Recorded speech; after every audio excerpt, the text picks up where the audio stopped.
sa mga bangenot na barata. Drug den sa bao sinakyana, kagawad maintainer sin parokyano arestado. Babaeng may kaninan sa pag-iisip na dukayang gadan asin posible subot na nilubusan. Motorsiklo sin bus nagsalpukan, duwang lugadan, asin.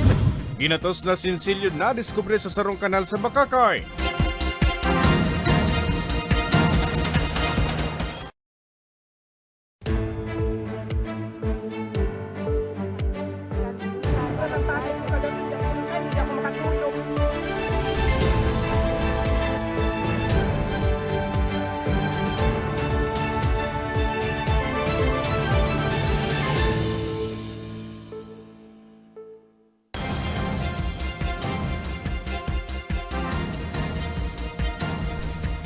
Diyos maray na banggi, uninan mga baretang dapat nindong maaraman ngunya na Lunes. Enero 27 taong 2025 sa detalyes. Kagawad asin duwang iba pa arestado kan sakyadahon ang subot drug den sa Baaw, Camarines Sur. Pat session na aktuhan. Si Regine Bues sa detalye.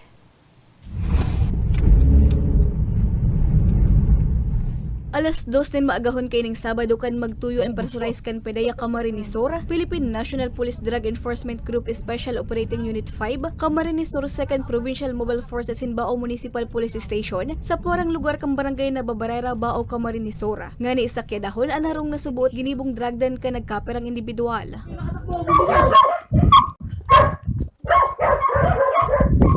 Pag-abot sa mismong residensya, dumuna na naabutan ang tulong individual na subuot nagpapat session. Dapa! Arestado sa nasabing operasyon ang mismong kagawad sa barangay na pigbistong si alias Ruben, 71 anyos na subot drug den employee, 30 anyos na lalaking drug den visitor, 32 anyos na babaeng drug den maintainer mantang nakadulag naman sa operatiba ang live-in partner kaini na pigbistong si Ronel Ramirez. Nakuha naman sa posisyon kan mga sospek ang pukomas o menos 60 gramo ng pigtutubodan na shabu na may street value na pukomas o menos 120,000 pesos. Actually po, ining anti-drug operation ta is nagresulta po ini sa ano po yung revelation po ng mga previous arrest ng PDEA Camsur na kung saan ito po yung tinuturong source na mga personality na ito. Lahat ng huli natin ng previous years, ang tinuturo po is doon po sila kumukuha sa bukid. Kaya po yung ating mga PDEA agent ay nagsagawa po ng casing surveillance and monitoring dito sa lugar na nung una po is hindi po natin sukat akalain na doon sa layo ng lugar na yon na nagkandak tayo ng anti-drug operation sa bulubunduking bahagi ng Baaw is may ganun po talaga palang illegal drug transaction. Magigirumduman, taong 2021 kan ideklarang drug-free ang lugar. Huli ka ini, posibleng ikahali sa listang kan drug-free barangay sa nasabing lugar. So magtulong-tulong po tayo at ang inyong PDEA Camsur Ramon po is laging action sa mga information ay papaabot nyo sa amin para po kahit papaano is mabawasan natin yung problem ng illegal drugs sa province of Camsur. Nasa kustorya pa kan PDEA Bicol ang mga suspechado asin maatubang sa kasong pagbalgar sa Akta Republika 9165 ang pagbalgar sa Comprehensive Dangerous Drugs Act 2002. Padagos man ang paghahanap sa nakadulag na sospek. Para sa mga baratang tatak Bicol, Regine Boy.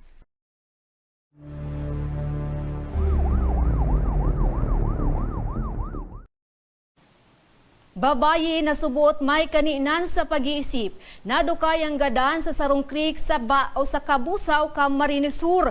Biktima posibilidad ang nilugusan pa. Circulus Barbacena sa detalye. Gadan, asin nagpapataw-pataw sa creek na ini sa Barangay Castillo, Kabusaw, Camarines Sur. Kan madukayan ang sarong babaeng may kaninan subuot sa pag-iisip. Alas 4 kasudmang hapon, kanadiskubre ang bangkay kan biktima kan sarong menor de edad na paagi sa lugar asin nag-report kan insidente sa otoridad. Binisto ang biktima na si alias Lani, 52 anyos, residente kanaon ng bita na barangay. Ini pong ating iniyo nag-report sa muya asin sige naman po si mga kapulisan at investigador nagdoon po sa lugar asin nag-imbestiga and then na-find out po na ini pong babae yung lalaki ini yung taong iniyo is babae babae asin ini po katubasan ng aldaw so babasan na positibo pong piggabisto kang magurang na inisisay ng aki. Biyernes Enero 24, kanhuring nahiling ang biktima na pigihima sa pribadong parte kan sa iyang lawas kan sarong lalaki mantang nakikipag-inuman sa sarong lamayan. Nahiling man ining naglunad sa tricycle, kaiba ang nasabing persona. Kapag na ako ang video, kami, as in, doon po sa Lamayan, may nag-video sa indang concert citizen, habang si ining babae, sa kaitong sabuyang person of interest, nagiinuman, ini yung lalaki, piga-happy-yap, paulit-ulit na hinahappy-yap, ini yung babae, hastang gustong hadukan, alagad nagpupumiglas ini yung babae, sa ginigibo kang lalaki. Sa ngunyan, nagpapadagos pa ang investigasyon kan otoridad. Ipapairaraman ang bangkay kan biktima sa otopsiya. Para sa mga baretang Tatak Bicol, Hercules Barbacena. Rider asin back rider, rido kan masalpok nin pampaserong bus, an piglulunada nindang motorsiklo sa Castilla, Sorsogon. Si Angeline Dagta sa detalye. Irido ang duwang persona kan makasalpok ang piglulunada ng motorsiklo sa sarong pampasaherong bus sa Barangay Sogoy, Castilla, Sorsogon. Alas 7:57 kasubagong aga, Enero 27. Pigbisto ang motorcycle rider na si Juna Rogero, 22 anyos, asin Jericho Castillo, 22 anyos. Kapwa residente kan Barangay Pinamanikihan, Ligao City. Pigbisto naman ang driver kan pampasaherong bus na si Bernabe Tampipi, 38 anyos, residente kan Gubat, Sorsogon. Basado sa investigasyon gikan sa syudad ni Legazpi, parehong pasiring sa Sorsogon City ang duwang bihikulo. Alagad pag-abot sa lugar kan aksidente, nag-left turn ng mga biktima na tiyempo man sa pag-overtake kan bus sa sarong bihikulo na nauli sa pagkakasalpo kaini sa mga biktima. Pares naman siya ma'am conscious kasi nakatulong yung helmet nila. Medyo ang tama nung ma'am isa tagiliran saka yung mga gas-gas lang sa tuhod. Yung isa, yung background niya ma'am, isalik yung tama niya gas-gas.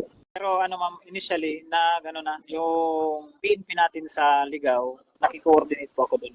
Tulos man ipigdalagan sa Sorsogon Provincial Hospital ang mga biktima na nagsapo nin tama sa manlain-lain na partekan sa indang lawas. Sigun sa pulisya, malinaw na igwang sala ang driver kan bus sa pangyayari. Kapag naghawak kayo ng manibela, dapat isipin palagi ang defensive driving. Kasi hindi natin alam kung anong mga pwedeng mangyari. Dapat defensive driving lang tayo para may iwas tayo sa aksidente ma'am. Nasa kustudiya pa siya kan Castilla Municipal Police Station asin maatubang sa kasong reckless imprudence resulting to multiple physical injuries and damage to properties. Para sa mga baretang Tatak Bicol, Angeline Dagta. Nakaparadang motorsiklo sa Kanaaman, Camarines Sur, hinabon, sospek, hagop sa CCTV. Si Regine Bues sa detalye. Sa CCTV footage na ini sa Barangay Barasca na Aman, Camarines Sur, alas 12 ng Oktubre nakaaging Biyernes Enero 24, mahiling ang nagdadalaga na pula asin itom na motorsiklo. Sa inot na hiling, huhunaon na napaagi sa naman ini sa lugar. Alagad ang nasabing bihikulo, hinaabunan man sa napalangka nagmamaneho sa sarong 19 anyos na estudyante. Sigun kay Police Captain Bernie Undisimo, ang hepe kan Kanaaman Municipal Police Station, pigparada kan biktimang si Joshua Miravalles, residente kan Purok 7, Barangay Bigaas, Calabanga, ang pagsadiri kaining motorsiklo haranis sa iyang eskwelahan. Hali sa pagklase, mapauli na kuta si Miravalles alagad dai na kaini naabutan pa sa lugar ang sa iyang motorsiklo na tulos man kaining ipinaabot sa kaaramang kan otoridad. So continuous po ang follow-up investigation ta, itong tracker tip ta until now nasa Losin ta para mag-conduct pa din investigation kung sa dinara itong motorsiklo kinuha. May person of interest naman ang kapulisan asin pigahanap na ang kinamumugtakan kaini. Sigun sa hepe, dating nang may mga nare-receive sindang reklamo kontra sa suspect. Ang pangapudan mi po, continuous kaming nakikiulay sa mga estudyante, particular po hindi sa may Barangay Baras, sa both na institution po na kanto pa nakiulay na ako sa Indo na ang mga estudyante, ang mga motor ninda dapat nasa loob kang campus. Bako nasa gilid kang tinampo kasi na-obstruct ninda ang tinampo. So magkukos kita ng accident dyan. Siring man po sa mga barangays, i-implement na po itong pinapautob kang DILG na itong sa MC 2022-060, itong implementation kang CCTV. Just in case pagkaigo ng mga senaryo na araw kayo, madali lang po ang tracking staff. Mientras tanto, in kaso magsaangat in kaso ang biktima, pwede sir na maatubang sa kasong pagbalgara sa Republic Act 9883 o an anti-karnaping loan sospechado. Para sa mga baratang Tatak Bicol, Regine Bues. Suspect na nanlugo sa sarong 6 anyos na Kisal Villar arestado. Asin nagwanya beauty kinoronahan bilang Aqua Queen of Pearls sa Aqua Queen of the Universe Philippines 2025. Yan ang sinibapang bareta sa pabubalik ng Bicol Online TV.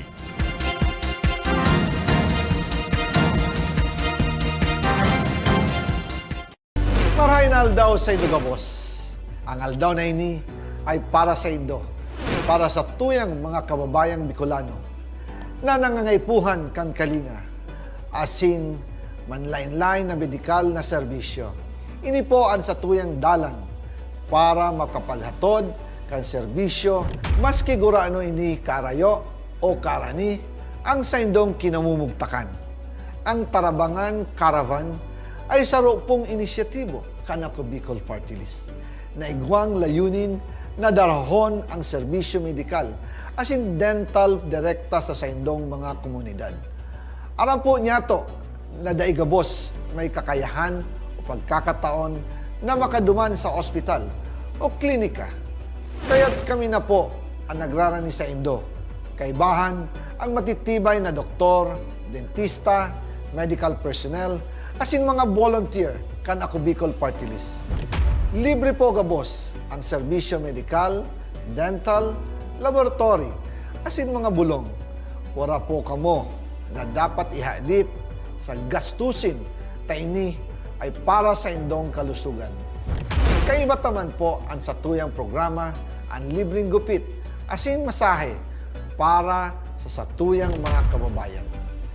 Maliban digdi, may local recruitment activity man kita ngunyan. Ini po sarong biyaya para sa satuyang mga kababayan na nag-aanap kitrabaho. Sana po ay makatabang ini sa Indo. Tangani, makaanap ki mga bagong oportunidad para sa indong pamilya. Mga kababayan, buya ko pong ipaabot sa Indo na ako Bicol Party List permi yaon para sa Indo. Sadto ngunyan asin sa maabot. Kami po ay padagos paglilingkod sa bawat Bicolano.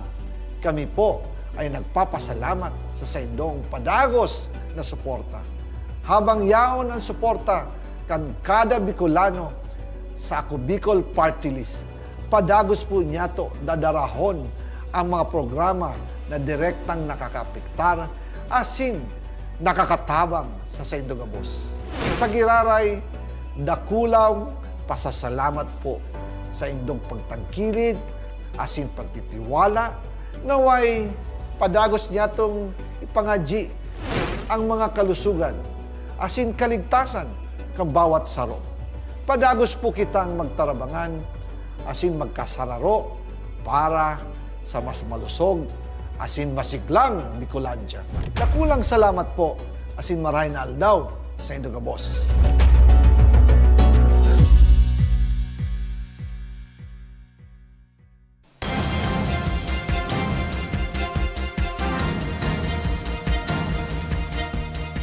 Nagbabalikan ako Bicol Online TV. Sa anyos na aking babayi, pauro-utro subuot na nilugusan kan padrasto kaini sa Villar Albay. Biktima o suspect, tulos man na nadakop kan otoridad. Si Danica Garcia sa detalye. Matrayumpong napasakamot na kan Villar Municipal Police Station ang suspect sa panlulugos sa sarong 6 anyos na aking babayi sa Villar Albay. Mag-alauna nin hapon kay ining Enero 21, kan madakop sa ginibong hot pursuit operation kan kapulisan ang suspect na si alias Bal, 58 anyos, sarong Paraoma, residente kan Purok 2 Barangay Bautista na padrasto kan biktima. Susog sa investigasyon, mantang nagiinit nin tubig ang inakan biktima, naaktuhan kay ini ang pangmomolestya kan sospek alas 5 nin maagahon ka na kaaging Lunes, Enero 20. Alas 12:40 nin udto kan suminunod na aldaw. Personal na nagpasiring sa indang hepatura ang mag-ina kaiban sa indang punong barangay na nauli man sa makaskas na pagkakaaresto sa sospek. Sabi nitong nanay ng biktima, dahil dahil sa may pananakot, so hindi pa niya na ma-report. So nung araw na may nangyari na nakita na naman niya ng umaga, nagpaalam na aalis na lang kasi hindi niya na hindi na siya makapag-focus na kasi ganun ang ginagawa. Nagpaalam na paalis, sabi papunta ng Manila. Yung pala, siyempre hindi na napunta ng Manila, pupunta ng barangay sa RPSP. Yun na, dulog para magreklamo. Napagaraman man na bako ini ang primerong bes na piglugasan kan sospek ang biktima. Alerto at alisto na lang talaga ang bawat na magkakapitbahay kung may kahina-hinala ng mga pangyayari na ganito na lalo ma'am dun sa parte ng Bautista, kuwan pa ma'am yun mga mabundok at saka maano pa talaga na malayuan ng mga distansya ng mga magkakapitbahay. Yung kung talagang kuwan ma'am na adalantado na pag-report na din nila, binibigay naman natin, nakapaskil man sa bawat barangay o sa istasyon o sa saan man lugar yung hotline natin na mga pulis para makapag-report din sila ng tama at on time na report na may pasangguni sa kaukulan na enforcement. Sa ngunyan, para mientras na nasa kustudiya kan Municipal Social Welfare Center kan Villar ang mag-ina, asinan sa rupa kaining tugang na menor de edad. Mantang nasa kustudiya man kan Villar MPS ang suspect na naaatubang sa kasong qualified statutory rape, asin qualified rape by sexual assault. Para sa mga baretang Tatak Bicol, Danica Garcia. Kung may kwarta sa basura, igwa man na kwarta sa kanal. Saro kayang kanal sa Bakakay, Albay. Ang trending ngunyan, makalis na makwaanin mga sinsilyo ka nagkapirang kaakian. Si Ariel Obeya sa detalye. Sa cellphone video na ini, mahiling ang pagtaripon ng tao sa sarong aking lalaki na may kung anong pikukuot sa sarong kanal sa Barangay 14 Relinisan, Bakakay, Albay. Mahiling man sa kataning niya ang sarong aking lalaki na may kapot ng puting plastic bag na haros mapanunan ng mga sinsilyo. Kuha ang video kaining inero din sa kan sarong netizen na makaskas na luminakop online. Pigbisto ang duwang aki sa video na ang magbarkadang sinda Gabriel asin Nathan. Sigun sa ina ni Gabriel asin lola ni Nathan, istorya subot sa inda kanduwa, mapatindahan ang mga inikan mahulugan kapot na 10 pesos ni Gabriel sa nasabing kanal. Sa kamabuotan na makakuan na ulog na kwarta, guminamit ang mga ininin magnet. Hasta sa madiskubre kanduwa, nakadakol pang sensilyo na ituon sa kanal na uminabot sa 400 pesos. Nahulog po kasi sir yung 10 piso na pambili nilang pagkain. Tapos may isang bata na na nagsabi na kukuha raw ng magnet ng kunin daw yung yung 10 piso nilang nakuha. Tapos pag nila ng ng magnet dun sa kanal, mayroon ng nakasabay na ibang mga bariya. Naraman ko mga alas 5 ngaya atis ngaya dakulon ngayang nako ang ngaya sinitan ngayang bariya duman nga sa kali.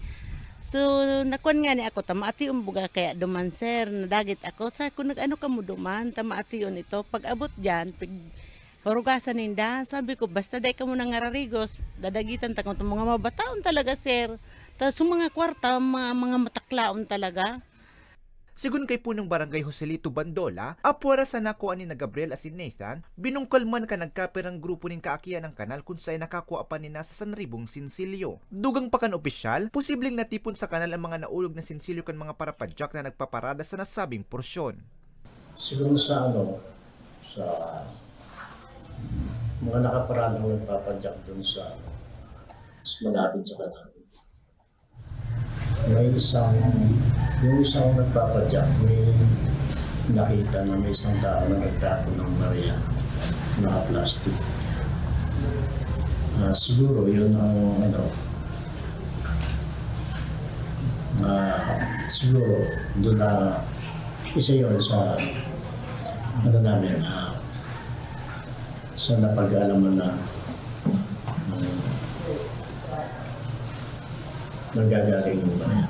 Sa ibong Grasya, nagpatani din barangay na ibitaran ng pagkutkot sa nasabing kanal hulit na pwede sir pa ining pagpuunan nin helang. Para sa mga baratang Tatak Bicol, Ariel Obeya. 38 anyos na Nagenya Beauty angat sa katatapos pasanaman na Aqua Queen of the Universe Philippines 2025 kompetisyon kakaiba sa tipikal na beauty pageant. Si Hercules Barbacena sa detalye.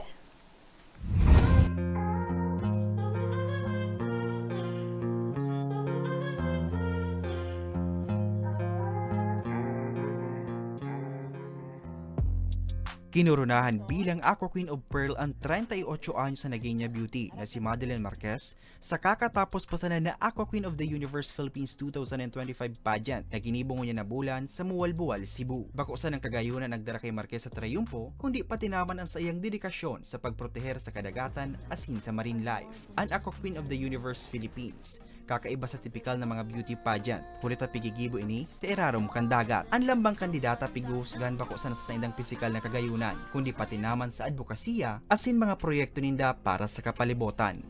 Yes, as being Aqua Queen of Pearl, Siren of Sustainability, I will use this with pride and grace to share my passion and also my advocacy, especially to young girls, to young girls na to have awareness.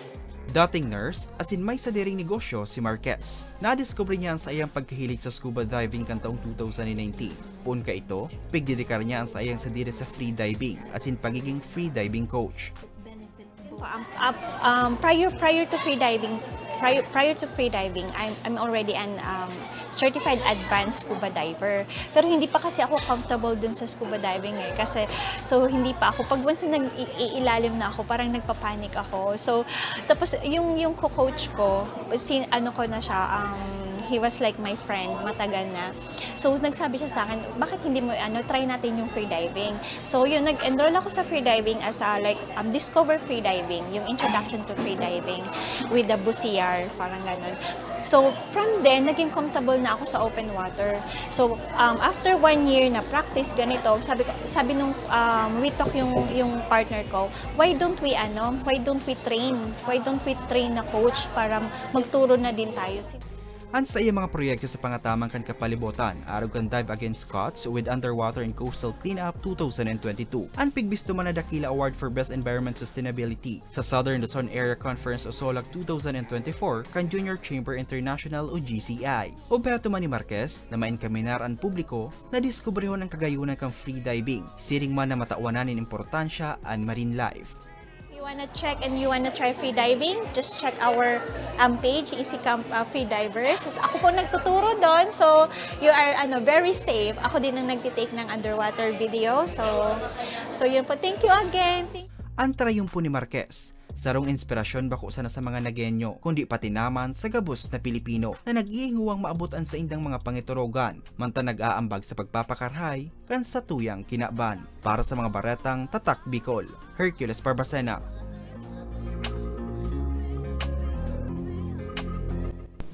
Asin yan ang katiripunan kan mga baretang naguno kan ako Bicol News Team. Ako po si Jen Nunez. Salamat!